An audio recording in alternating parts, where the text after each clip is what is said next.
শাশুড়ি মা মারা যাওয়ার পর থেকে তাই আমার এখানেই থাকে। তো সকালবেলা প্রত্যেক দিনের মতোই সকালবেলা তাই আমার বাড়ির সামনে গলির মুখে একটা চায়ের দোকান আছে, এখানে বই আর কি সবসময়। তো আজকেও তো অন্যান্য দিনের মতোই আজকেও আইতাছিল।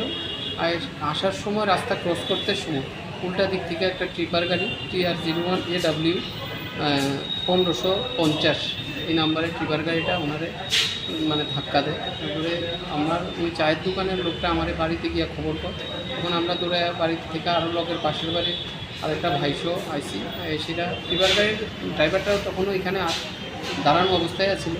তো ওনার সহযোগিতায় আমরা হসপিটালে নিয়ে আই আর কি। হসপিটালে আনার পর কিছুক্ষণ পর আমরা নিজেরাই বুঝতে পারি যে উনি মারা গেছেন। তারপর ডাক্তার আসছে, ডাক্তার দেখে সেটা ক্লিয়ারিফিকেশন করছে যে মারা গেছে। কী নাম ওনার? সন্তোষ দেবনাথ। সন্তোষ দেবনাথ, বয়স কত? বয়স 62। বাড়ি কোনখানে? বাড়ি নোয়াগাঁও পরিবহন। ঘটনাটা কোনখানে হচ্ছে?